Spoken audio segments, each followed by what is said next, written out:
Good evening. Yate Shikashidina, Brian Bradley in the Shia. It's a need in the Schligo, Sanjikin in the Abashish chain. Not Otine at Hachini Dashachado, not Kaidine Dashinale. I'm originally from Chilchinbeto, Arizona, the heart of the Navajo Nation, where it's actually considered the hotspot, and we were the first community that was hit with the COVID-19. So I will go ahead and turn the time over here to my sister here, so she'll introduce herself as well. Ja, éidir se duine sé Farrah Begay in sie beníon slán a si habas tí nat ó den net chutíine de sé dó náist éidir duine chutíine na le chutá is san insle. I am from Chilchinbeto, born and raised here. I'm 33 years old. I have 4 children, and we're here to talk about our personal experience with the COVID-19. Just to be clear, we are not medical experts, and the information that we're giving you is our personal experience with the COVID-19 and what we went through. So I'm going to go ahead and let my brother Brian start first.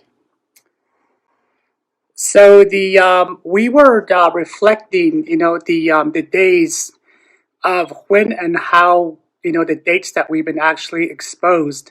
So Chilchinbeto is I guess you would call it, it's a very close knit community. So all that time, when we were hit with this COVID-19, it was actually new to us, and we didn't even exactly know what was happening or what was going on. Even as far as the church gathering and whatnot, we did not know much about those things. And a lot of the families here, were very close knit. If you if I can let you know that the families come around every evening or throughout the day, just to check up on each other, or just to share their food or whatnot with one another. And that's exactly how close the community is. And on March the 17th, I invited my sister and her family to come eat with us. And then also we made contact again on March 18th again, not knowing that my sister was exposed to this COVID-19. And, it quickly spread amongst myself, my mom, her mom, and her kids did not show any symptoms of the COVID-19 at the time. But, we went back and reflect on the time, that we all last came together and the interaction that we had. So strictly like right after the 18th, everything else was more of like they told us that we need to isolate ourselves in our homes. And that's what we did. So we really had no much contact, since then. So going back, and then also the counting the days, the last time that we've been together was March 18th, and I got sick 5 days after that last contact. And I'll go ahead and just have my sister fill that portion in again, of how we might have contracted that COVID-19 as well too. So back in March, the week of March 13th, I work with Chilchinbeto Community School, and there were rumors around that our school was hit. At the time, I did not know what was going on, and everything that I went through personally with this COVID-19, as I started to recover, I started to go back and kind of investigate everything that had been going on. And so in all the doctor follow-ups that I've been to, I was told at one of my follow-ups that children are the carriers. They may not get sick, which none of my children got sick, but they're the ones who carry it to the adults who have a weaker immune system, who have chronic illnesses. And our Navajo Nation deal with a lot of diabetes, so it runs through my family. And I kind of believe that I might have got it from one of my children, because my kids go to school at our local school. So my brother and I kind of started going back on it, and my symptoms started to show about 4 to 5 days later as well. And so we kind of traced it back to The last meeting we had. the last family get together that we had. And later on is when I got tested and came out positive for the COVID-19, and then started to experience my symptoms probably about 4 days after I was possibly came in contact with it. And some of the things that I went through the first night were fevers that ran up to 103. The excruciating body aches from head to toe. Very bad, to where you're so weak to get out of bed. The bad migraine headaches, which seem to have never gone away. As much Tylenol you took, that's how bad it was. I also lost smell, my sense of smell and taste. And during the time when that had happened, I started to use home remedies and started to burn the sage, boiled the sage, started drinking it and using the steam from the sage. And then I also resorted to a friend who reached out to me, and him and his family, which I'm thankful for, delivered numpy. And I really don't know how to say that in English. I think it's OSHA root. Some kind of plant. Yeah, it's a root. It's a root that his wife and kids had brought over for my mom and I. And I'm very thankful for that. And I know, our home remedies and our traditional, utilizing the traditional medicine really helped my mom and I a lot. And then I also used, even though I could not taste or smell anything, I also used Listerine, which helped my throat a lot. Even though I couldn't taste anything, I could feel the soothing in my throat, which helped a lot. And then my siblings would call and tell me, to try all sorts of things. I boiled lemon, I drank lemon water, I drank orange juice, I ate oranges. I resorted to a lot of stuff that, natural remedies that we were brought up with growing up. And it really helped a lot, because I really didn't know what to expect watching social media and the news. And I think that's when the fear really set in, because you don't know which way it's going to go. All you know is that it's a sickness, and all they tell you is the bad in it. And I think that's where the fear set in, and panic. I went to the clinic numerous times until I was finally hospitalized. But a lot of the things that I did at home were natural remedies, and using sage, numpy, and using the steam for my, because I had very, very bad chest pain. I had sharp pain through my chest, out my back. My lower back hurt. Just about every bone in my body hurt. And I think a lot of people, they experience different symptoms, but those were my symptoms, and they started about 4 to 5 days after I was exposed. And, you know, that's just basically what I used at home. And we're just here to let you know, a lot of or what we went through personally. And I'm going to go ahead and let Brian talk to you a little more about his experience.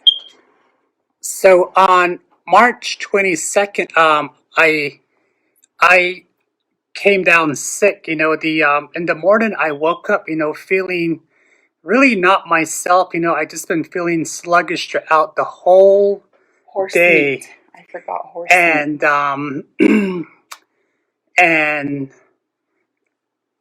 my joints, every joint in my body, was just hurting, and this pain was like, a very new pain that I've never experienced before, and it was just there, like, Farrah did state on there, the excruciating pain that were just running through all parts of my joints there, and I knew there was something wrong, and in the afternoon, about 4:30 in the afternoon, I started feeling this back pain. It was a lower back pain that just sat there, more of a dull pain. Every once in a while, there's that sharp pain that just sort of went right through it. And I knew something was wrong, so I decided, you know what, this is not a good feeling. I'm going to go ahead and go to the ER and be checked for these things. So when I got to the ER, and my sister was there, and we're like, wow, you know what, we're both sick here, like, what is going on? And we were there that evening, and they went and sent us back off with Tylenol. So I went home, we all went home, and when I got home that night, the symptoms seems like it was getting worse, like every 2 hours. And I didn't feel much of the body, like, the body aches, or the fevers. My fevers actually came in until 4 days after, but when it came, they were like very just high temperatures. Like every time that I did take my temperature, it could reach somewhere between 103 all the way into like 103.7. I think it was the highest that I got. And that was very scary for me. So the thing that I actually resorted to was just the ice from the freezer, just putting the ice, right under my armpits, under my legs. Those are the things, that I did to break my fevers as well, too. And then as my sister shared, there were a lot of people, reaching out to me, bringing me sage and bringing me the pine pitch, I guess is what it's called. I have a wood stove here in my home, and they were telling me, you know what, go ahead and just put the pine pitch right on top of your stove and intake that aroma, the smoke, because those things will actually go into your body, to attack the infection or whatever that you might have in your body. And then boiling the sage and covering myself with that sage and just taking in that steam, for the first 4 days that I've been sick. And when my fevers actually got pretty high, as my sister shared, I lost my sense of smell. I couldn't smell food. I couldn't eat food. And the first 4 days, it was just, I had a very, very bad case of diarrhea. It was pretty scary. Even though I wasn't eating, I was still constantly like running to the restroom, and just it was pretty nasty, I guess you would say. And those are the things that I've experienced. As far as the remedies and whatnot we were sharing, with families, one of the things that I actually resorted to was horse meat. Yeah. people have been sharing horse meat with us. They do tell us, like, what, that is medication. Thank you to the Sherlocks. Yeah, thank you to the Sherlocks here in our town. They've been very open and, just very kind-hearted, people coming around and sharing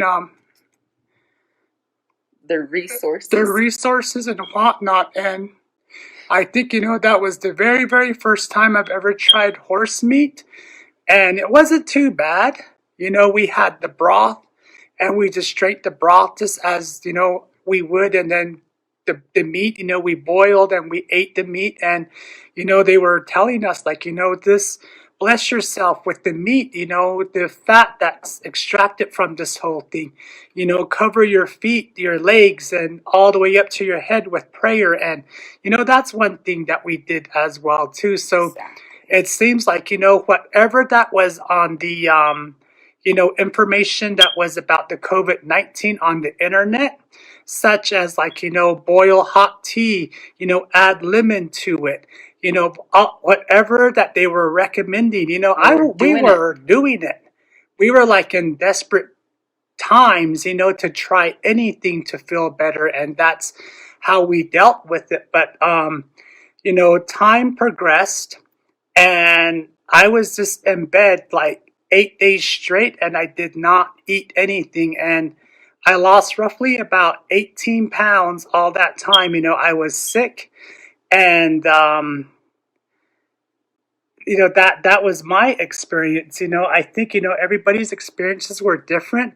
As my mom got sick right alongside me, she laid there and her experiences were a little bit different than what I experienced. And she, was just consistently like a migraine headache is what she, was saying. And it was just like an ongoing nonstop headache that she was experiencing all the days that she's been sick.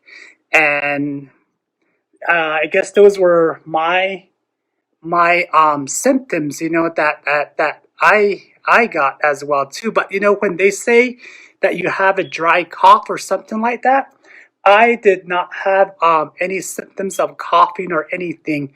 But the one thing that I've noticed is that the my mouth was really dry. It was just very, very, very dry. Thirsty around the clock.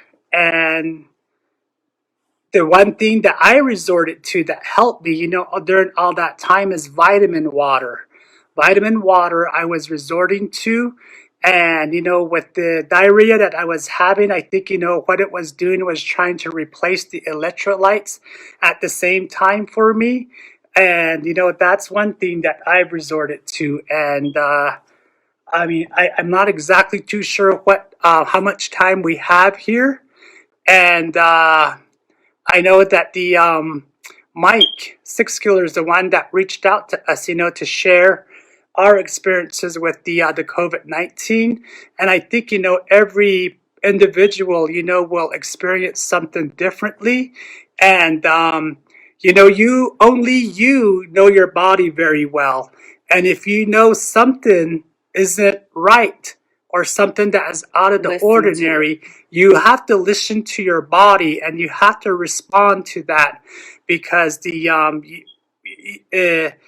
it's a lot better, that you go and visit the doctor or the ER or somebody, to go ahead and, they'll treat you to the best way that they can. And, again, like, my sister Farrah stressed, like, what, we're not medical experts or anything in this. The information, that we're sharing with you is, just strictly our personal stories, and what we felt as well too, for the days that we were sick at home. I don't know if you want to share your little experience about your hospitalization and whatnot. We could do that too, right? Yeah, so I'll go turn the time back over to my sister, and then she'll fill you in on the her hospitalization, I guess, is what we're gonna touch up on just a bit as well.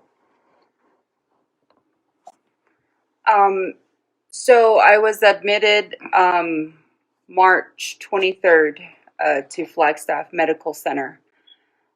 At the time, I was told my vital signs were good, but I didn't feel good.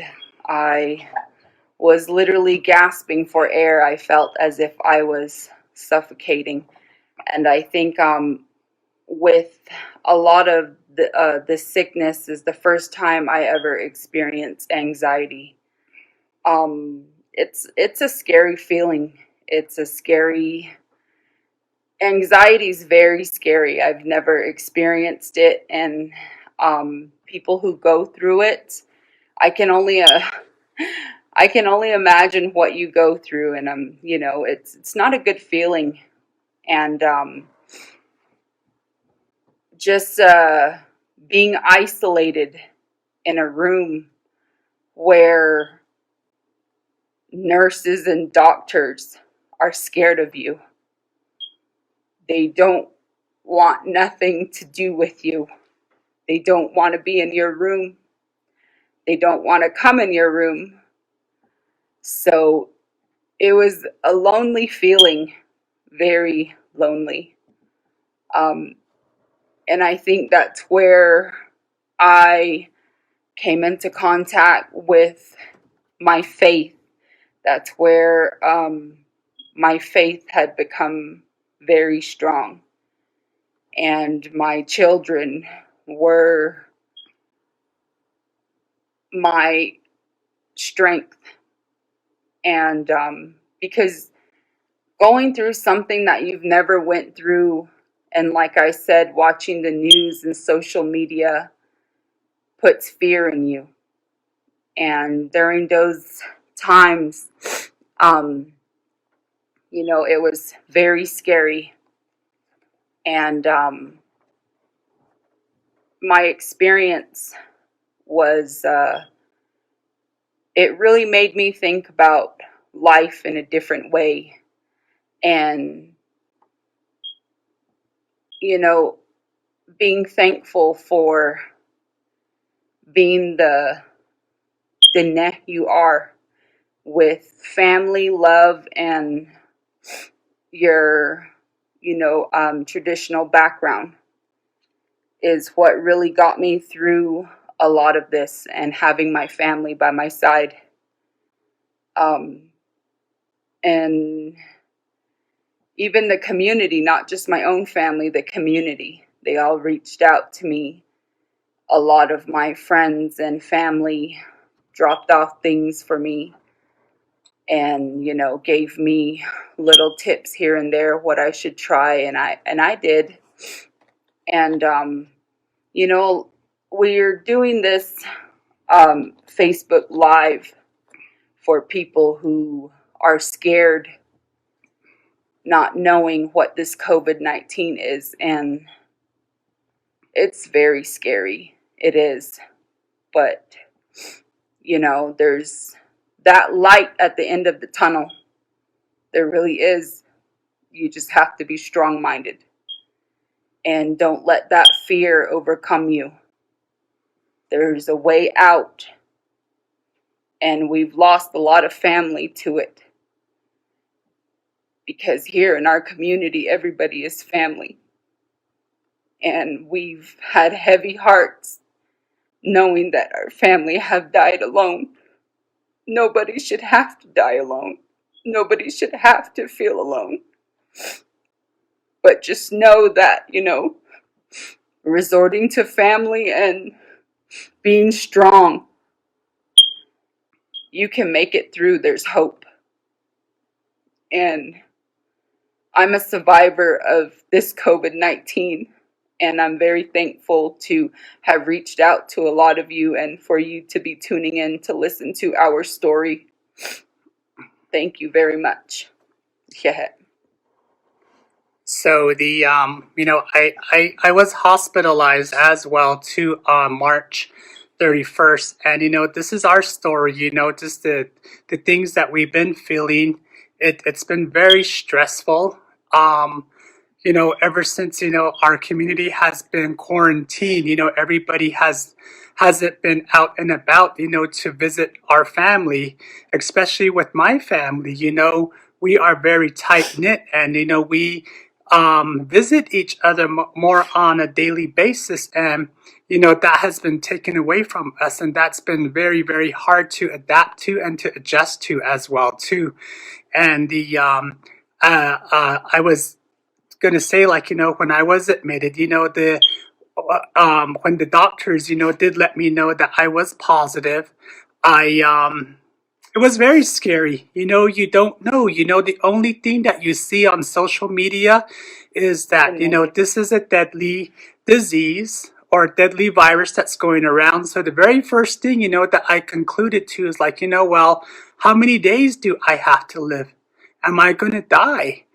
Some of these things, it added on to this anxiety, and that anxiety was very, very scary, and it just sort of like fluctuated, and I guess you call it the emotional roller coaster of life. You're just fluctuating on this roller coaster every day, and at times it's like you're not going anywhere. You're just going in loops, and the isolation piece, it was very, very hard to adapt to, even in our community here. And the only way of communication was mainly through text messaging or FaceTiming each other, and to, to let ourselves know that we were okay. And those are some of the things, that was very traumatic, and it's still very traumatic. It's very scary.